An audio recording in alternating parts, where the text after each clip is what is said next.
En esta ocasión contamos con la moderación del señor Enrico Bisoño, de la Oficina de las Naciones Unidas contra la Droga y el Delito. Le otorgamos la palabra, señor Bisoño. Okay. Good afternoon to everybody. It's always very difficult to start immediately after lunch, but I see we are very much motivated for this very interesting session on the measurement of corruption. Just a few words. We know that corruption is always very high, top in the agenda of, I would say, virtually all countries. Spain last week joined another very long list of countries that we have seen in recent months, where either the president or the prime minister had to step down for reasons related to corruption. We had Spain, Brazil, South Korea, South Africa, everywhere. Without, of course, entering in the matter, but we see that it's an issue everywhere, and the fact that it's a very relevant topic in all, literally under all latitude, should bring us really also to strengthen the capacities of countries, of governments, to know much better what's going on, so that we can put in place prevention, mitigation policies, all kinds of measures. We know that it's very difficult to measure corruption. Corruption is typically a crime where the victim, the public, is not there. So there is nobody who is willing to report what's happening.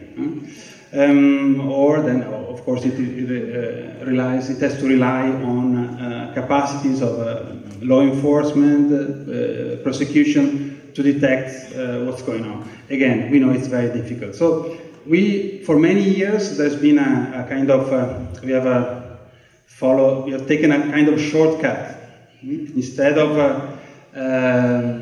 trying to really understand what's going on in various instances, various places, various countries, in various sectors. We have relied a lot on what is called this perception, opinions of what's going on. We see now that the last few years really again a renewed effort to go again to the basis. Let's think about what we really want to measure, and why we want to measure certain things, why certain things are more important than others for policy purposes. There are maybe also other new sources that we can tap on. So this session today tries to take a look at these issues. We will have four very qualified panelists, colleagues that will tell us a bit about their experiences, their views. In the interest of time, I'm not going to read to you their bios. You can find them in the program. Just be sure they are all very good, excellent people. So with all this, I will now start giving the floor to Michelle Castillo from Mexico, from INEGI, the Institute of Statistics of Mexico. Michelle, you have the floor. Thank you. Hola, buenas tardes a todos. Soy Michelle Castillo de INEGI México. Esta tarde les voy a presentar algunos de los proyectos y productos estadísticos con los que INEGI cuenta para medir corrupción. En 2016, INEGI publicó el documento Corrupción, una revisión conceptual y metodológica. En este documento se analizaron 82 proyectos que miden corrupción.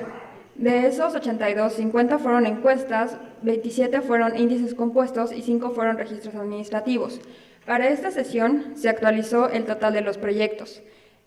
En este año fueron 105 proyectos analizados, de los cuales 61% fueron encuestas, lo que representa 64 proyectos, 29.5 fueron índices compuestos y registros administrativos fueron 10, lo que representa el 9.5%. Ahora, ¿qué miden estos proyectos? De los 105, 31.4% miden percepción, 17.1% miden prevalencia y 51.4% miden ambos. Por el lado de las encuestas, que es uno de los principales instrumentos que más se usan, y como ya lo había mencionado, representan el 61%, 14 de ellos miden percepción, 4.7% miden prevalencia y 73.4% miden ambos. Respecto a los índices compuestos, solo 21 miden percepción, solo 6 prevalencia y 4 miden ambos. Ahora me voy a enfocar únicamente en las encuestas, ya que los índices compuestos presentan diferentes dificultades metodológicas al agregar las variables y al realizar las ponderaciones, además de que es muy difícil encontrar la metodología y los cuestionarios que utilizan para medir. Aparte, vamos a enfocarnos nada más en las encuestas, ya que son los instrumentos que más contemplan la percepción y la prevalencia, y además son los instrumentos que se van a usar para medir los indicadores de los objetivos de las metas 16.51 y 16.52 sobre corrupción en personas y empresas. Las características de las encuestas.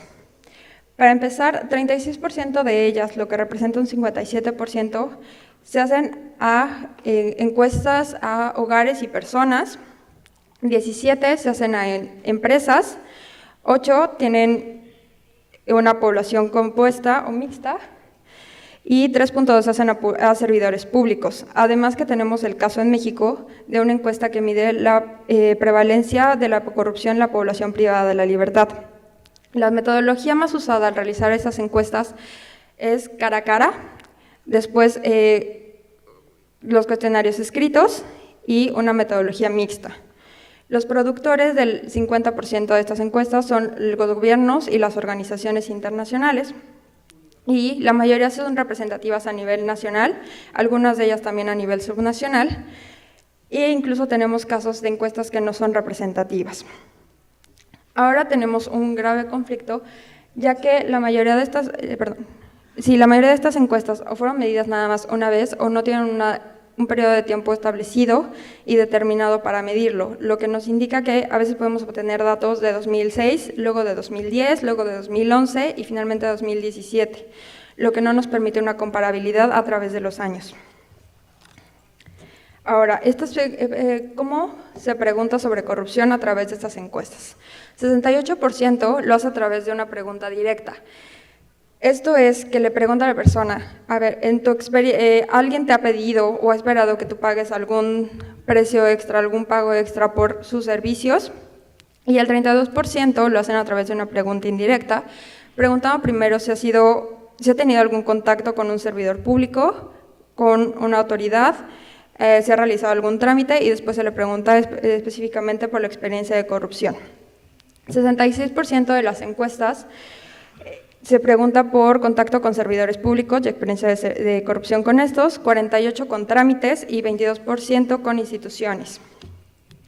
Ahora, les voy a presentar unos pequeños datos sobre los registros administrativos, ya que no todo nada más se enfoca al soborno. Se analizaron leyes de 37 países y se encontró que de estas 37 leyes, todas contemplan al soborno como una conducta a sancionar y que es un delito, seguido por la malversación, el lavado de dinero y la extorsión. A pesar de que muchas veces son considerados como delitos diferentes, en estas leyes lo consideran como parte de los programas anticorrupción. Los proyectos con los que cuenta INEGI para medir la corrupción engloban desde percepción hasta experiencia, siendo los principales generadores de información la Encuesta Nacional de Calidad de Impacto Gubernamental y la Encuesta Nacional de Calidad Regulatoria e Impacto Gubernamental en Empresas, la ENCRIGE. El EMPOL, como ya se los había mencionado, se toma en cuenta la percepción y la experiencia de la población privada de la libertad.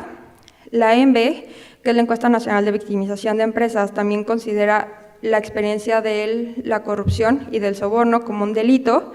el NCAP, que está próxima a salir, también que la Encuesta Nacional de Estándares y Capacitación Profesional Policial, también toma en cuenta la percepción y experiencia de los policías con la corrupción. Y finalmente el ENVIPE, que es la Encuesta Nacional de Victimización y Percepción sobre Seguridad Pública, solo mide la percepción de corrupción en instituciones de seguridad pública. Y finalmente los censos nacionales de gobierno nos dan información sobre registros administrativos. Este es el diseño estadístico tanto del ENSIC como del ENCRIGE que miden corrupción. Y bueno, ambas encuestas tienen preguntas sobre percepción como un problema, percepción de la entidad percepción de corrupción en la entidad federativa, corrupción en instituciones y si conoce a alguien o ha escuchado que exista corrupción en los trámites que realiza o que va a realizar. La prevalencia, aquí usamos en las dos encuestas la pregunta indirecta. Primero se indaga sobre la experiencia con algún trámite, con algún pago o contacto con autoridades de seguridad pública y luego se pregunta por la experiencia de corrupción. Y somos capaces de obtener el costo de la corrupción, que en el caso de personas asciende a 7.218 millones, lo que es un promedio de 2.273 pesos por persona. Se pregunta también por la corrupción en general y la condición de reporte y si no reportó la corrupción a la autoridad correspondiente. El caso del ENCRIGE tiene las mismas preguntas, sin embargo, agrega las razones para la corrupción. ¿Por qué las empresas dan un soborno? Esta pregunta es importante porque puede indicar el involucramiento en conductas relacionadas a corrupción mayores que estén más allá del soborno, como la participación en licitaciones públicas o contratos con el gobierno. Les voy a presentar unos resultados. En las personas, la corrupción es el segundo problema más importante en 2017. En 2011, con los primeros registros, era el tercer problema y ahora ha aumentado hasta ser el segundo problema. Sin embargo, para las empresas es el sexto problema más importante. A través del ENSIC podemos obtener estas tres diferentes mediciones de corrupción: la percepción, que es la percepción de corrupción de la entidad federativa, que representa el 91.1%, la tasa de prevalencia, que son 14.637 víctimas de corrupción en 2017, y la tasa de incidencia, que son los casos de corrupción, de los cuales hubo 25.541 en 2017. En esta lámina podemos observar las tendencias de la corrupción a través de los años, desde 2013 hasta 2017. Como podemos observar, la percepción de corrupción ha aumentado, al igual que la prevalencia. Sin embargo, la incidencia no muestra la misma tendencia, ya que tuvo un pico en 2015. Ahora, 82.6% de las víctimas de corrupción no reportaron el incidente.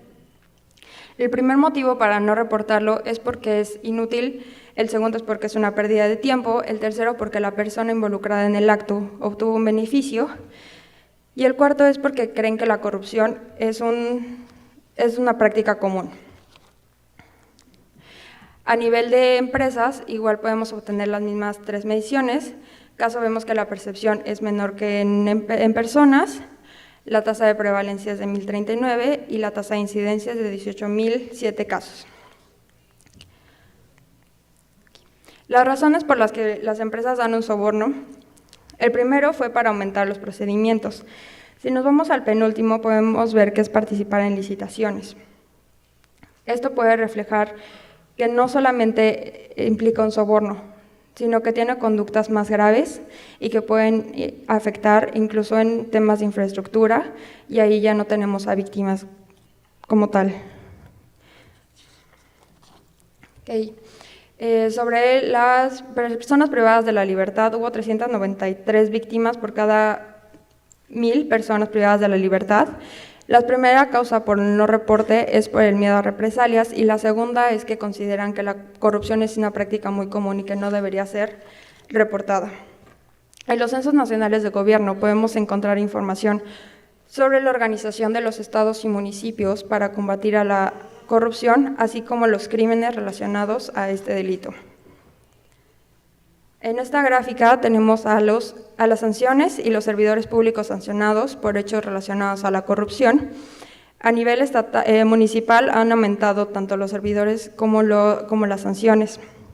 Y del lado izquierdo podemos observar que en 2016 hubo 14.241 crímenes registrados relacionados a la corrupción, siendo el primero de ellos en mayor cantidad el abuso de autoridad, seguido por el soborno y después el incumplimiento del deber público.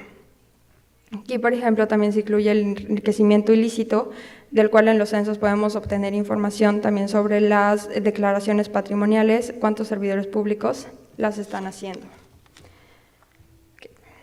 Y para terminar, algunos de los retos que hemos encontrado es que es necesario fortalecer las encuestas, que creo que Enrico lo va a presentar al rato en el manual de encuestas de corrupción, para la medición de la meta 16.5, especialmente los indicadores 16.51 de corrupción en personas y 16.5.2 para medir corrupción en empresas. Es necesario consensuar y encontrar la metodología más apropiada para obtener mayor información sobre las empresas que, además de indicarnos la tasa de sobornos, puedan indicarnos otras conductas relacionadas a corrupción. Y también, esto es un reto que intentamos cumplir todos, que es hacer públicos y tener mayor disponibilidad tanto de los cuestionarios de las bases de datos, ya que muchas veces toda esta información solo se presenta en reportes en PDF y no tenemos la accesibilidad para poder decidir y definir si está bien medido, si así fueron los resultados o si alguien los estuvo manipulando. Bueno, eso sería todo. Muchas gracias. Muchas gracias, Michelle, also for being extremely timely in your presentation. Thanks a lot for giving in a very short time an overview of all the information that INEGI is collecting on corruption. We will turn now to Paul, who has a very intriguing presentation with a very optimistic title. So, Paul, the floor is yours. Thank you. Thank you very much indeed. Clearly, if you're going to measure anything, you need to know what it is that you're trying to measure. And when it comes to corruption, there's a tendency to operate along the lines of this quote. This is a quote from a Harvard-based academic. We all basically know what we're talking about. I would argue that we've been trying to find out what we're talking about throughout the ages, right from the earliest times. And attempts to define corruption are a constant of our history as a human species. Currently, the most widely used definition is the one that's been popularized by Transparency International, and that is that corruption is either, or a close variation of, the abuse of entrusted power for private gain, and they go on to say corruption can be classified as grand, petty, and political, depending on the amounts of money lost and the sector where it occurs. So 3 types of corruption. Corruption, of course, is inevitably a normative notion. What's the social norm, rule, or expectation that's been disrupted when a corrupt act takes place, and who decides what counts as abuse? These are impossible questions to get universal agreement on. But one of the problems with these attempts to define corruption in the way that Transparency International has done it is that it sticks at the level of a generic descriptor, the kind of domain or the empire in taxonomic terms. So here we have a wren, which is a tiny little bird, and here we have an ostrich, which is an enormous bird. They're both birds. And what do they have in common? They have hollow bones, they have feathers, and they have wings. And that's about as much as you can say. It really doesn't get you much further. Astonishingly, when it comes to corruption, we seem stuck at this generic level. We tend to talk of corruption in these generic terms without going much further. This is just a starting point, but when we want to actually do anything about it, that starting point isn't very useful. If you simply stuck with birds as your issue and you wanted to understand what the conditions are to improve the breeding rate of wrens or of ostriches, you wouldn't use the same remedy for both of them. But when it comes to corruption, we seem unable to move beyond very simple either tripartite or bipartite definitions. Transparency International had 3 elements in their definition, or you often get dichotomies. You get grand, petty, yet political, bureaucratic, transactive or extortive, systemic, episodic, need, greed, etc.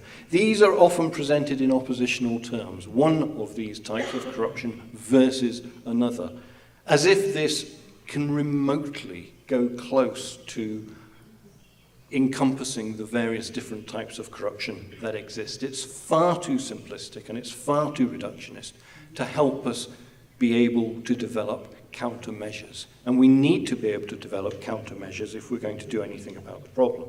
So if we're talking about corruption, we need to understand corruption in a more sophisticated way. We need to understand the type of corruption we're talking about. And it's not just 2 or 3 types. It's not grand versus petty. There are a whole series of different types of corruption. Some of them listed there: kleptocracy, bribery, nepotism, influence peddling, etc. So there's different types of corruption. There are different sectors in which corruption takes place, whether it's in the public sector, the private sector, the interstices between the two, whether you're talking about the judiciary or you're talking about the police, construction sector, etc. So you've got types, you've got sectors. There are different levels at which corruption takes place. Some corruption takes place through very complex transnational networks. Other corruption takes place indeed at national level, but actually not much takes place at national level. Most corruption takes place at a subnational level, whether in different sectors or at different levels of government authority, whether that's in regions or quite often in cities or smaller scale arrangements. And you also need to look at the direction. Some corruption is forced from those in power, some is driven by people without power. So you've got type, sector, level, direction, and all of that is superimposed in terms of the type of regime that you're talking about. Is it an open access regime or a closed access regime within which these different forms of corruption take place? And is it a regime or is it a setting in which the institutions that rule are formal or informal? Do they operate according to the rules they should operate according to, or is there an informal structure that really describes what's going on? So corruption is inevitably a massively more complex issue than can possibly be captured simply in a generic description like the abuse of public power for private gain. Yet when it comes to measuring corruption, we tend to fall back on these extraordinarily simplistic ideas of what corruption is that we're trying to capture. The vast majority of the measures of corruption, and this supports what we've just been hearing from Michel, is that they seek to capture an overall amount of corruption, and it's nearly always at the level of nation states. There is an obsession with national level measures of corruption. The most widely cited measures are the Corruption Perceptions Index of Transparency International. This is by far the most widely cited measure of corruption, both in policy work and in academic work, surprisingly. Or there's the World Bank's Control of Corruption component of its World Governance Indicators. There's the Global Corruption Barometer, also produced by Transparency International. And there are some newer measures. There's a new Index of Public Integrity produced by the team at ERCAS, the organisation led by Elena Mungio-Pipidi.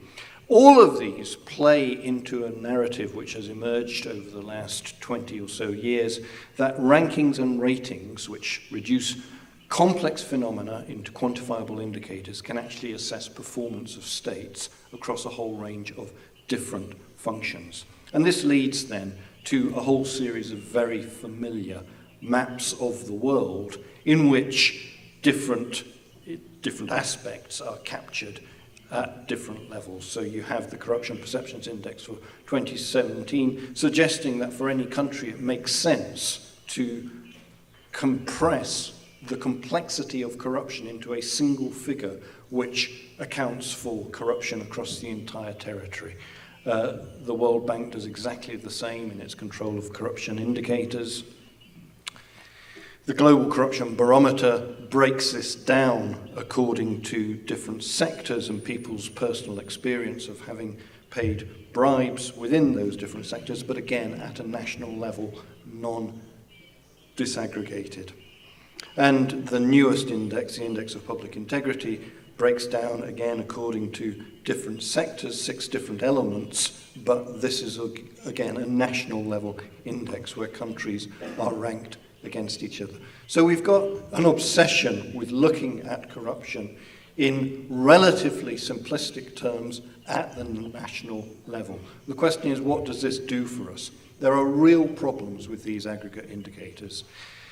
The first thing is that, of course, all the different indicators reflect particular definitions that can be used to support different findings. They don't differentiate between different types and sectors of corruption, which I've already pointed out.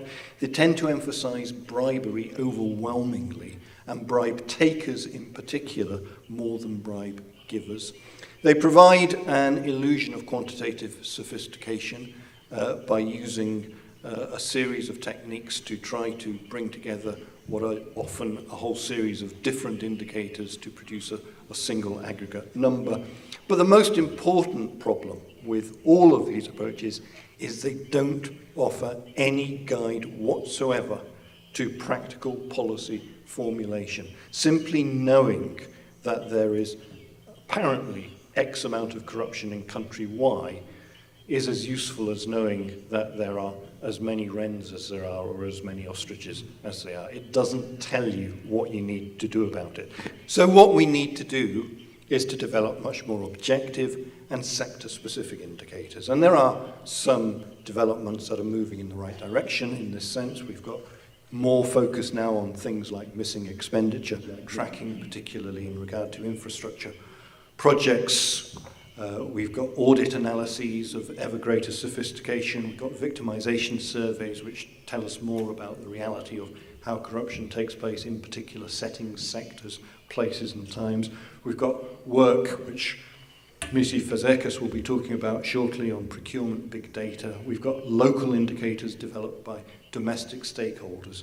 The key point about all of this, and here I completely underpin and reinforce the argument made by the UNDP back 10 years ago, and surprisingly, it hasn't had the impact that we would have expected. To put it plainly, there is little value in a measurement if it does not tell us what needs to be fixed. And I would argue that too many of our measurements of corruption do precisely that. They fail to tell us what needs to be fixed. So instead, we need to move to a new generation of approaches to understanding both what we are looking at in terms of what corruption is, how complex it is, and therefore moving from that complexity to developing new modes of measures of corruption which will provide us with actionable indicators.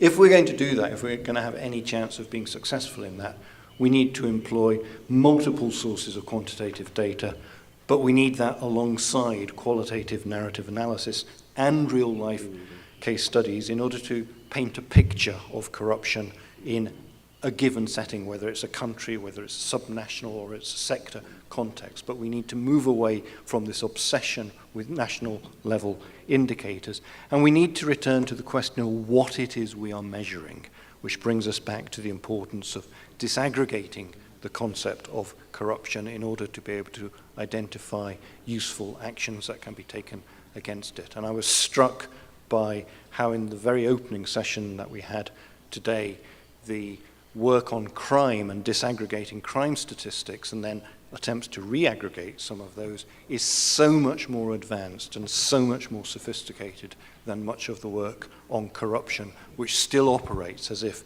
corruption is straightforwardly a question of who pays bribes in which country. Thank you.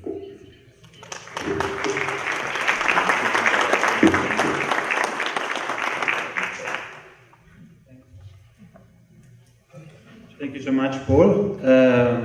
Thank you also because, contrary to what the title of your presentation, you actually offer also venues for future development, for how to measure, what to measure, for what purpose to measure corruption. Thank you so much.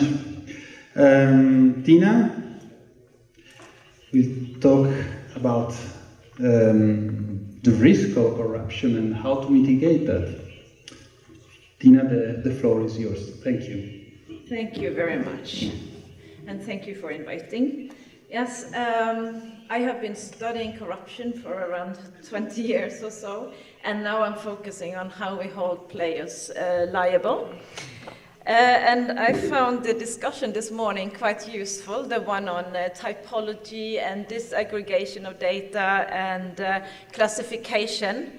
And I was thinking, well, what is it? How should we classify? How should we define this problem for the sake of enforcement? And I have here a quote from Susan Rose Ackerman. She's a professor at Yale University and very influential in the literature on corruption. And she says, "Why label an action corrupt if not to call for its sanctioning under criminal or civil law?" And so, of course, we need to understand a phenomenon, and a word like corruption is often used in a kind of commonness, well, it's often used without reference to any form of enforcement and not even legal terms, while it is defined in criminal law, and we need to, if we want to deal with the problem, it's often relevant to think of some government response. So that is the motivation. And criminal law enforcement in corruption cases can be extremely difficult because it's not called a bribe when it happens in many cases. And I'm thinking business cases. I work on corruption in international markets. Very often it's very difficult to define it as crime. The burden of proof can be extremely difficult, very hard for enforcers to hold individuals, leaders on the side of government and on corporations liable, and all the aspects of all these features of international markets, secrecy, complex corporate structures, the use of trusts and so on makes it possible to hide bribe transactions quite efficiently. Now, I am focusing in this presentation on corporations, how we hold corporations liable, even if, of course, I think it is extremely important to hold those reliable, those on the government side as well. Now, we have seen an evolution in this area over the last 15, 20 years, with more and more countries having corporate liability. And they have more and more pragmatic responses in the ways they hold corporations liable. There's more and more use of settlements. So companies are held liable upon a kind of negotiation with the enforcement agencies instead of having their case brought to a court case. It happens more and more. More and more countries have rules regarding such settlements. However, it also happens in countries where they have corporate criminal liability and where they actually don't have the formal principles in place. And I can say that because I just done a survey with the International Bar Association and studied the rules in 63 countries. So we have an evolution towards settlements where companies are considered, their blame is considered based on what they did to prevent the problem in the first place. And if they self-report a crime, they receive a lower penalty, and if they show that they have some kind of preventive measures in place, they can have a lower sanction.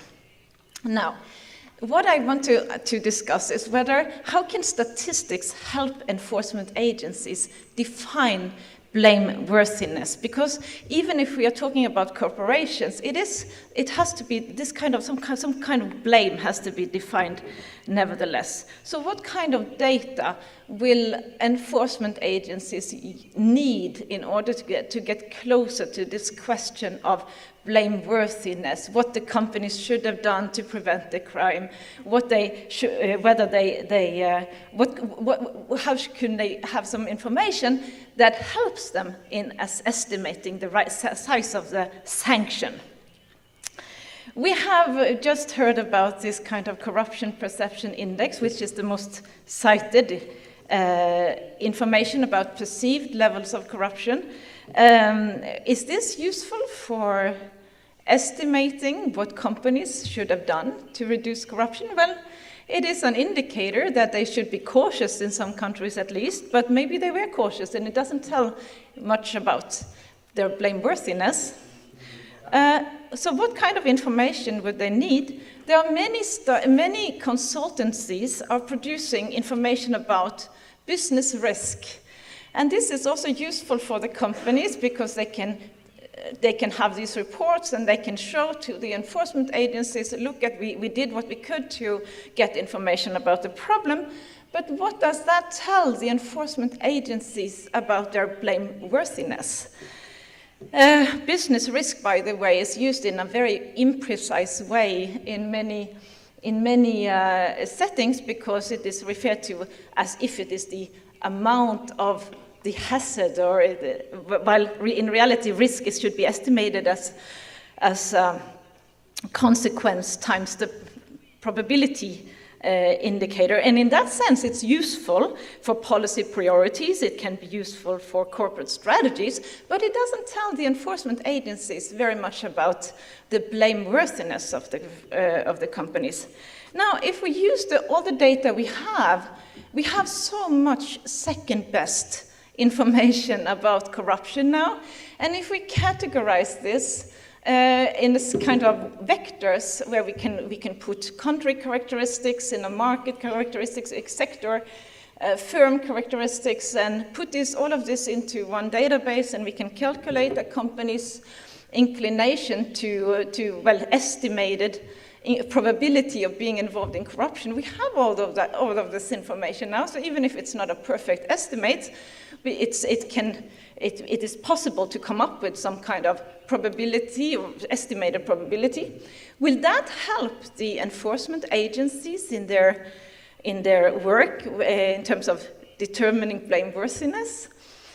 Well, it will help the enforcement agencies in searching for the problem, at least, so that is something. Now, in terms of placing blame and regulating corruption, I have been thinking about how we regulate other problems in society, such as safety in the chemical industries, the risk of explosions in the oil sector, aviation. How do we regulate to avoid, to make sure that planes don't fall down and so on? And in those sectors, there are clear regulations on what companies need to do to prevent their involvement in the problem from happening. However, when it comes to corruption, we cannot copy that form of regulation directly. We cannot use the same information. So we cannot just take information about what the company did and the risk of the problem, because corruption is a function of, well, both known and unknown information. And the transactions and consequences are often unobservable. So we have a fundamental asymmetric information problem. And the crime itself involves collusion, which means that the companies, the risk of being involved depends on themselves in a sense, even if the companies may talk as if that is not the case.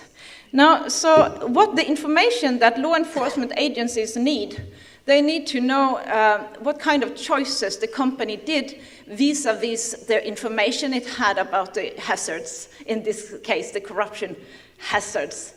And so what enforcement agencies need to know, they need to have some information about the company's risk mitigation strategy, given the closest we have about facts about corruption. And in terms of blame, facts about the company's failure to tailor the risk mitigation strategy to the most obvious risk would help them getting closer to the question of guilt in a criminal law sense. Now, there are some problems using that strategy. First of all, what I mentioned, that the company's own inclination to be involved matters for the quality of risk mitigation strategy. The risk in itself depends on the company's involvement, but it is still possible to treat that information about the company as a kind of exogenous facts. So I will, and the other problem that corruption is not one phenomenon, as we just heard, well, we have to expect companies to have risk mitigation strategies for several forms of corruption risks, and that is possible. And we also know that the risk mitigation strategy could be a mere window dressing, but that is in the regime we have now, where companies can point at the compliance systems they have, the ethical guidelines they have, and see, look at what we had in place to prevent the crime. If we have a risk mitigation strategy where companies have to say what they do to prevent a specific forms of problem, and we have second best information, it's still a second best, but it's a good estimates about the problem, it is possible to get closer to the question of negligence and blameworthy acts. So what I'm pointing is that the information that is useful for law enforcement in these cases is that it is country risk and sector risk, and which we basically have. Company characteristics, that's also something we have. The basis for judging blameworthiness can be the company risk mitigation strategy, and that's something we can expect companies to have. Many of them have it already, and they have to deliver such estimates in many other when it comes to many other forms of hazards. So it's not too much to ask. So they need to have a strategy to include most important corruption hazards. Now, if this information exists, it can be used systematically for more efficient law enforcement. And why should we wait for the blameworthy acts to happen? Because one of the things we see now in the evolution of regulation is that we are moving towards more and more emphasis on crime prevention, and not so much action when there is suspected crime. And when it comes to this kind of strategies, we can demand from companies to have risk mitigation strategy for participation in markets. And if it's not good enough, it's possible to give them a fine, a non-criminal reaction, and not wait until there is a clear incidence of corruption that is extremely hard to detect. And this kind of principles is possible to apply, not only for corporations, but even for public bodies. I wrote a paper with Susan Rose Ackerman about that not long ago, and it's possible to apply for other organizations as well. Now, so in conclusion, I think statistics can improve law enforcement in corporate liability cases. There is an evolution towards new ways of thinking about law enforcement in these cases, but today the enforcement agencies are not using the data that exists in the most meaningful way. I think it's possible to get closer to the question of blame in ways that are more efficient both for the companies and for the enforcement agencies. So that was the point. I should stop it here.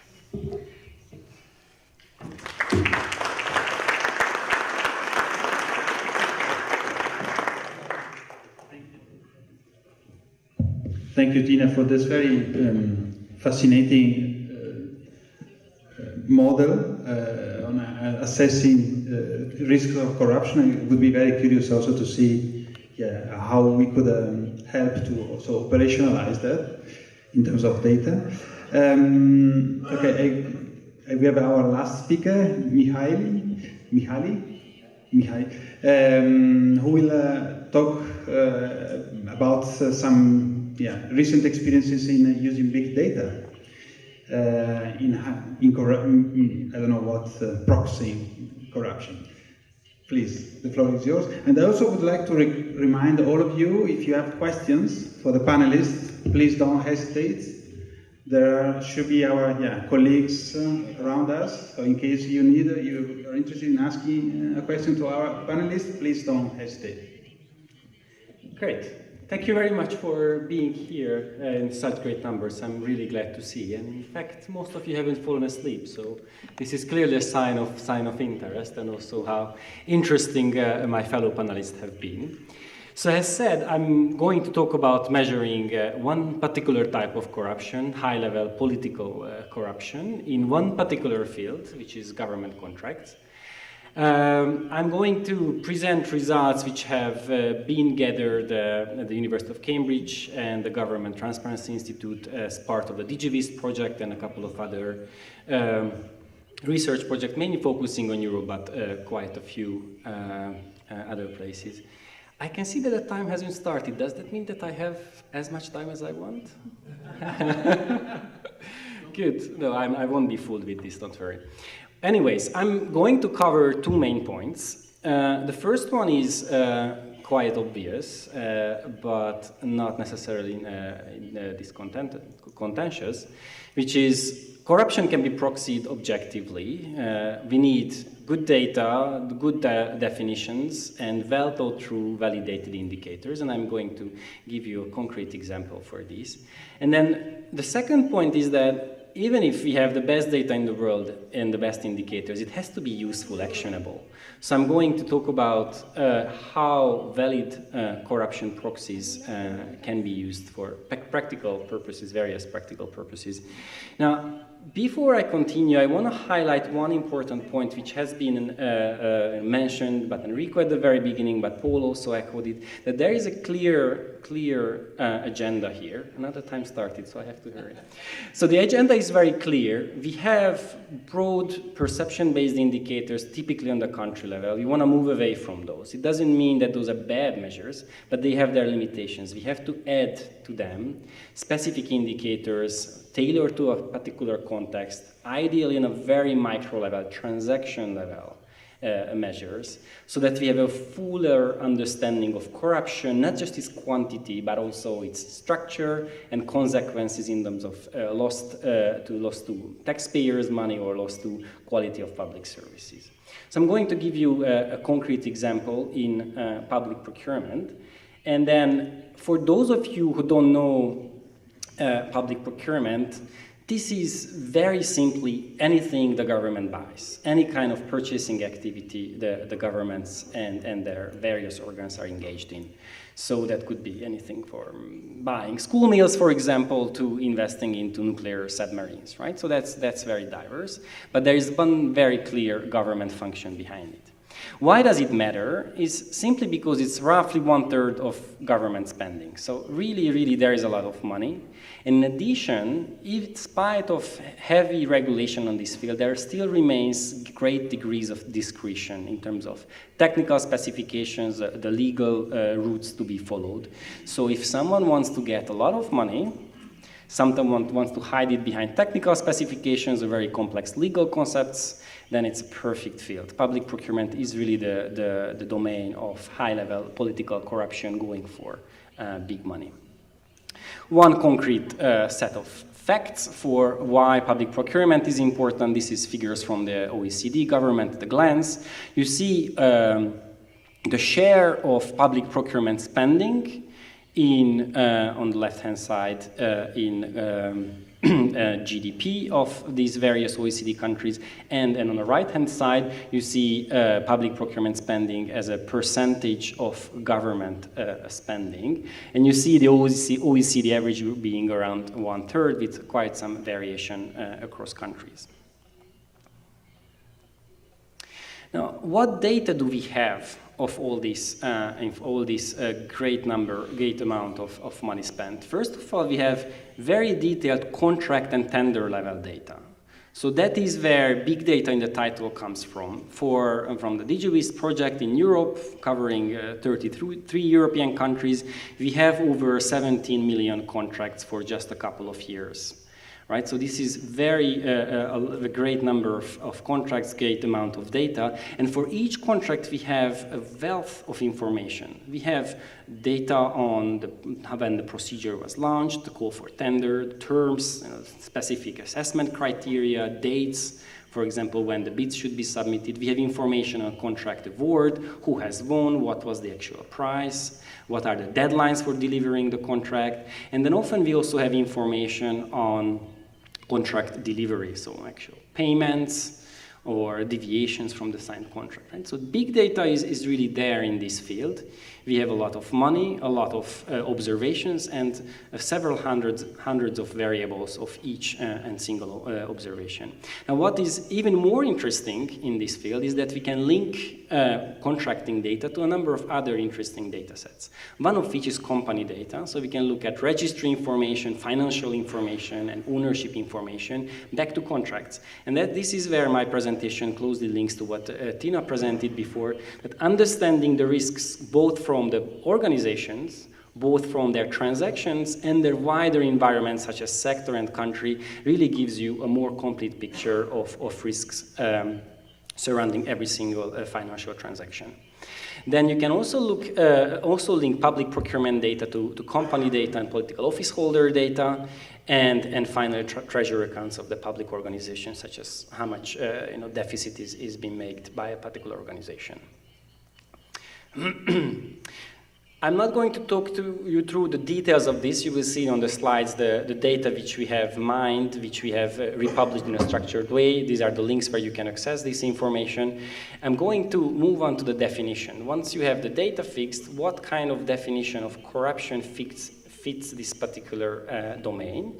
Again, moving away from these broad brush definitions of corruption, as Paul mentioned, and coming up with a definition which fits this particular domain. In public procurement, and now this is coming from the World Bank Integrity Presidency, in public procurement, corruption is about steering the contract to a favored bidder. Now, how this gets to be corruption is by fulfilling two simple criteria. The first one is avoiding competition. Corruption, by definition, wants to limit open and fair competition. And that's the second criteria. You want to use this limited competition to favor the bidder who is connected to you. Right? So there is a benchmark, a normative benchmark. We want open and fair competition.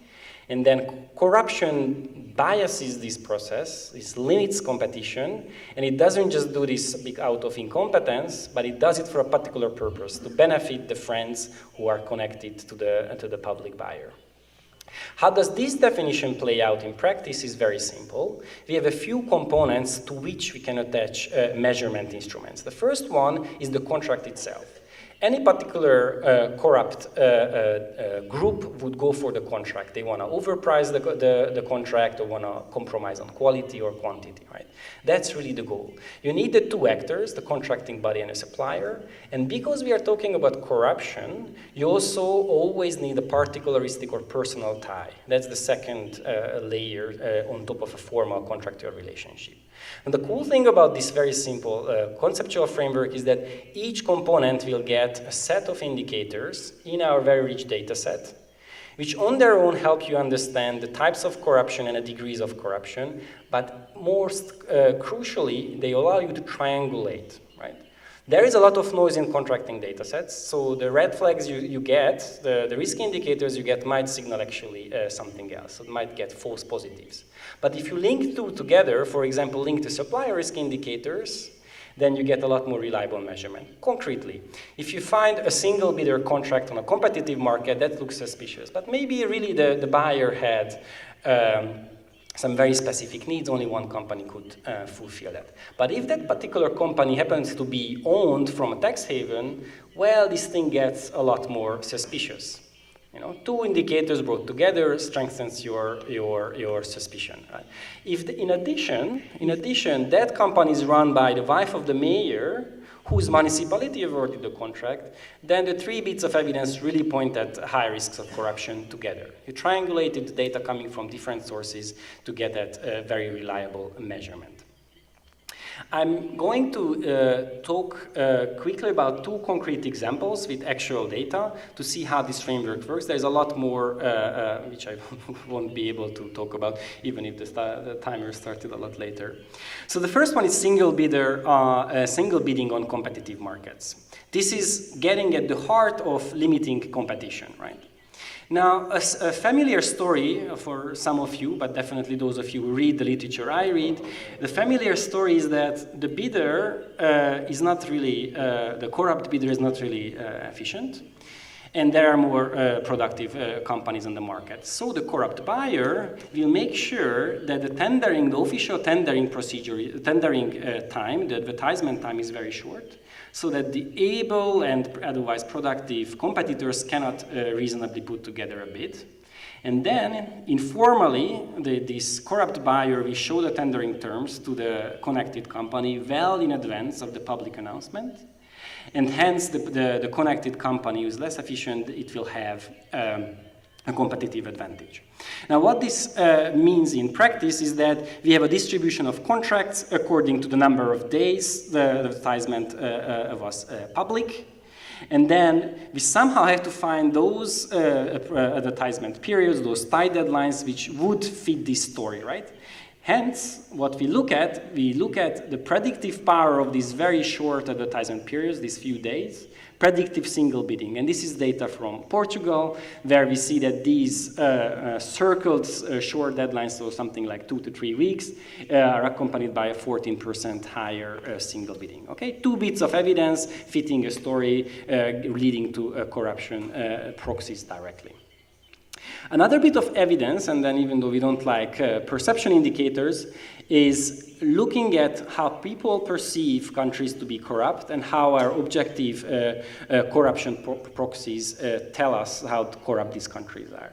So on the horizontal axis, you see the familiar world governance indicators, control of corruption score, with the good governance achievers Denmark, Sweden, Norway on the top right-hand side, and the more corrupt, perceived to be corrupt countries like Bulgaria, Greece, Italy on the left-hand side. Now the vertical axis is simply the single bidder share on competitive markets in these countries. And then you see that countries which are perceived to be controlling corruption very well, they have very low single bidding share, and countries which are perceived to be corrupt, they have very high single bidding share in the objective data. Now, this simple line fitted explains about 50% of the variation in perception. So by knowing this single bidding variable for about 500,000 contracts, we know half of the variation in perceptions in corruption. What is interesting, there are a couple of countries above the regression line, which means they are perceived to be less corrupt than what objective data tells us. And I would like to call your attention to the US federal government, which has a way higher corruption risks in objective data than what it's perceived to be. Poland is also, and Georgia also above the line. Quickly moving to finishing off my presentation, I'm going to talk about uses of this data. One very straightforward use of this data is simply informing the public, informing voters, informing people who are making political decisions.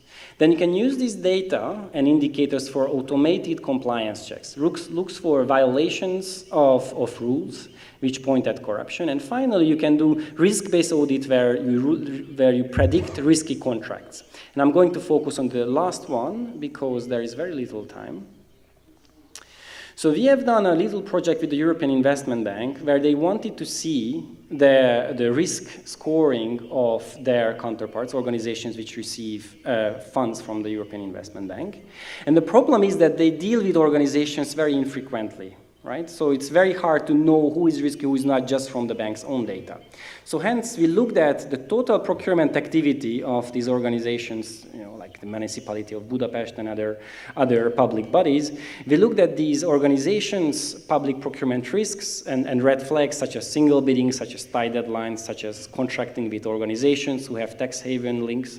And we aggregated these scores for every single organization, and you see this distribution of red flags of the EIB counterparts. And what was interesting for auditors is the top right hand side of the distribution, which basically deviates quite a bit from a normal distribution. It has a long tail. So there's a small number of organizations, public bodies, which contract regularly in the presence of a great number of red flags. We tracked 10 red flags, so 0.6 means on average 6 out of 10 red flags is present in their activities, right? So this is very interesting for auditors because you know what are the red flags, you know what to look for, and you know who are those organizations who are risky, and we just gave them the full list of contracts, so you know how much money is at stake. And finally, and this is my point coming back to what Paul mentioned, we need to be able to move between country, sector, and individual organization at transactional level. And this is exactly what this figure tries to encompass.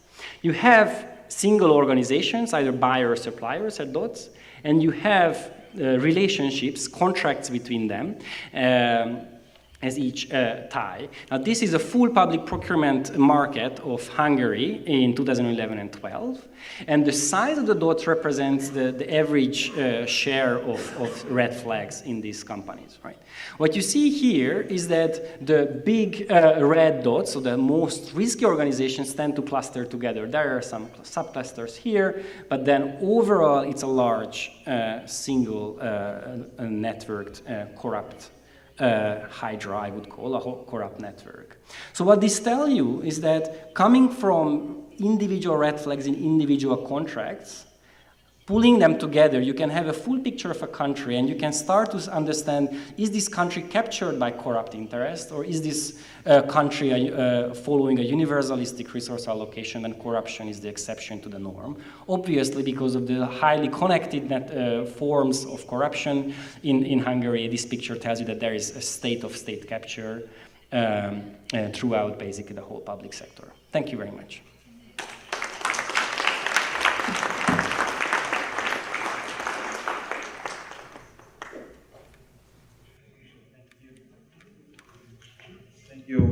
Mihaly. Yeah, it's a very extremely interesting application of this using this this data source.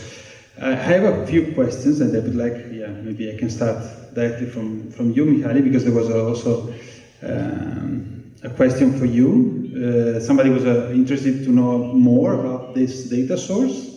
Whether it's accessible, how big it is, how complex it is. And then the other thing also, you mentioned, of course, in your presentation, a few risk factors for certain enterprises. But it was a bit anecdotal what you said. I mean, whether it's the basis, the headquarters is secrecy jurisdiction, for example. But okay, if you have something based on the analysis a little bit more specific that came out in terms of really of risk factors related to not sectors, not countries, but really to businesses. This maybe is also a question that I would like to ask to Tina, but first on the source of this data. So thank you very much for this question. So the data is, I skimmed over it very quickly in the interest of time, but all of the data which we gathered is downloadable at opentender.eu/download. You can go to the website. There are various data formats. Some are more complex, like JSON. Some are more simple, like two-dimensional, like Excel kind of technology-based. The data is complex, but you can take it step by step. There is a good documentation for it. There's also a dashboard at opentender.eu where you can just interact with the data, filter, and just get a small portion of it. You don't need to download 17 million contracts at one go. So yes, the very point is that this is public data. This should be used by a lot of people. About red flags, I mean, I do believe I was talking about very specific organization level or transaction level risk factors. So I think, in a way, I already answered this question, I do hope. I would maybe highlight one important relational, or maybe two types of very relational risk factors. We look at network position of companies as a predictor of corruption risk. And interestingly, those organizations whose immediate network is sparse, so they operate in a competitive network, but they seem not to have many direct neighbors, so to say. This seems to be very closely aligned with the definition of closed competition. There's no open competition. There's no dense cluster of competing companies. Rather, you're really just having your favored buyer, right? So network position is an interesting predictor both of the red flags in the tendering specifications, such as tailored tendering terms, but also interestingly, it's very much predictive of the vulnerability of networks to political change. And that is where this ties into political corruption. When governments change, some networks stay stable. Some drastically change. Companies completely are thrown out and news come in, right? And then certain network positions are associated with more vulnerability to political influence, and that tells me that there is political influence going on at large scale. Okay, thank you, Michael. So a lot has to do with the networks. Now, the question also for Tina, because you mentioned kind of a country risks, sector risks, and then business level risks. So again, also in terms of statistical data, we would be able to feed the model. We would be very much interested in knowing about something, especially on, for example, which are the risks, the factors associated to risk, especially at the business level.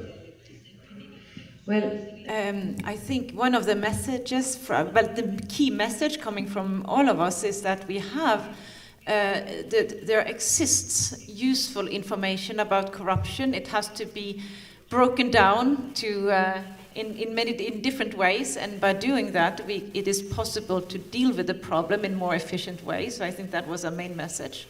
And in terms of corporations, one of the things I said was that you can use these different sources for the sake of estimating the risk of a problem. We know very much about the circumstances when there is a high risk of corruption, and we can expect the different players to take steps to prevent involvement, and we can evaluate guilt, in a sense, from an enforcement perspective, based on information about what they did in terms of taking those steps.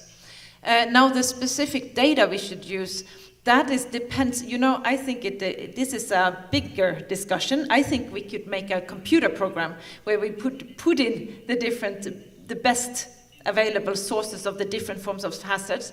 And I think what we use in a specific case will depend on the circumstance, the facts about the corporations, in addition to sector facts and country facts. Now, the selection of those facts will have to be up to the enforcement agency, because we cannot come to one consensus about the quality of data, but we have so much good data now. Some sources are obviously better than others. So it is possible to use this information in a more systematic way than we do today. But this is nothing, I think in the United States, for example, the enforcement agencies are already very far in doing this. But in most countries, the evaluation of what companies should have done is based on some very loose assessment of their corporate compliance system and so on. So that was the main point. Last two questions. One is for Paul. Somebody's asking whether you have a specific example of maybe a country, regional or local level of this actionable indicators you were advocating for. If you have any specific examples that you can give to the public. Thank you.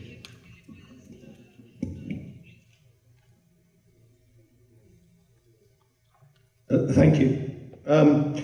So one example of the kind of indicator that needs to be looked at in more detail and could lead to useful action would be taken from, say, health service corruption in Uganda. There's been a lot of emphasis recently on trying to reduce corruption in the health sector in Uganda, which has normally taken the form of bribery, so people trying to access medical services having to pay bribes. If you are simply focusing on the issue of corruption as corruption, and you say, well, you want to get rid of the bribes, then you can take all kinds of action to make it more difficult to pay bribes, and that's been done recently. However, by failing to look at the context within which that's taking place and not understanding the reason why those bribes are being asked for, in many cases, it leaves out of account the real reason for the bribery being demanded.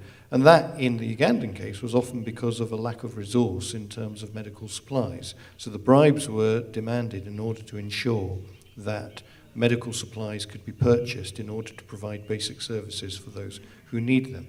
And this is a kind of area where if you get indicators that give you a more sophisticated understanding of what is actually going on and the reason for the corruption taking place, then you can understand that the real problem there is not the bribery itself, but the lack of resource that goes into medical supplies, medical facilities in the country in question, and that by actually focusing on the corruption, you end up potentially making the problem even worse.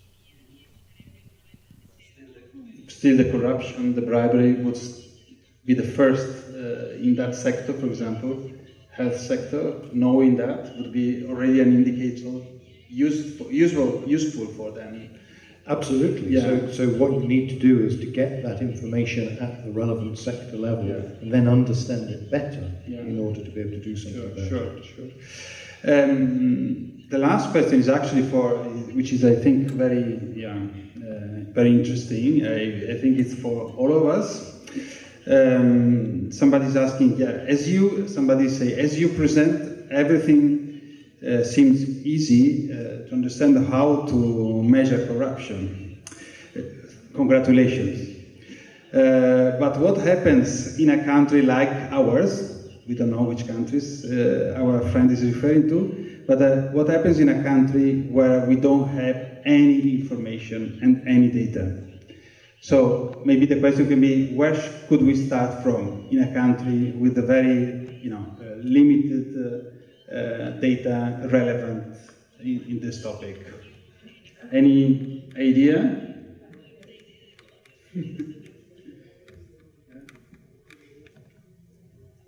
Tina was kind enough to offer me to go first. It's an easy question, obviously. No, I mean, it's obviously a very difficult question. A couple of things. I would find it hard to find a country without any data, right? So there is always some data. So first thing is to understand what and how much data you have. But of course, there are places where we have a lot less than say, for example, in the US or many European countries or Brazil. In those cases, I think what remains is two avenues. One, you have to invest in those administrative systems which produce those data sets. The second, that you have to collect data, particularly pertaining to corruption. And that can be through traditional surveys, as our first speaker has outlined, but can be through a number of more innovative tools like apps, I paid the bribe, all sorts of transactional systems. Let's not underestimate technology's penetration into very underdeveloped countries' everyday lives, like payments through mobile networks, right? Mobility data is very important. So actually technology and big data is there, even if the governments themselves haven't built up relevant systems, and that data can be harnessed. Yes, and as you said, a lot of data exists because we have international organizations that produce very huge amounts of data on countries, and much of that is quite specific and useful for various forms of problem and the corruption problem can be studied from so many different angles, so there will be a lot of useful information about this country as there is about most countries. So it's quite amazing when you start searching.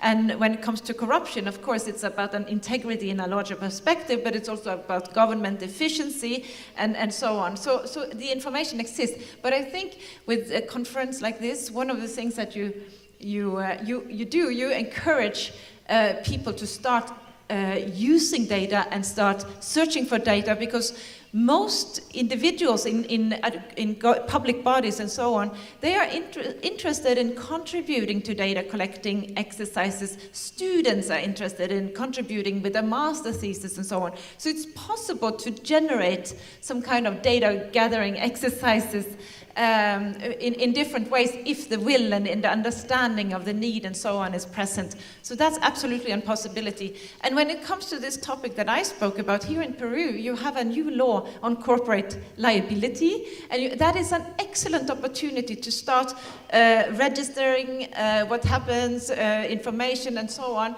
So, and if any of you are involved in that, I'm happy to talk about how, I guess, afterwards. Thank you, Tina. So, Paul?